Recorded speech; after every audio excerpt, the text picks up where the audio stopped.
আসসালামু আলাইকুম। আসলে আপনারা ভিডিওতে কি দেখেছেন? আপনারা ভিডিওতে দেখেছেন একটা মসজিদের ছবি।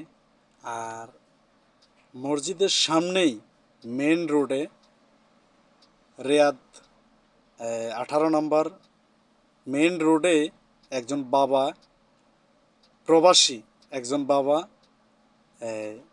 ময়লা পরিষ্কার করতেছে। রাত্রে তখন 3:30 বাজে। রাত্রে তখন 3:30 বাজে।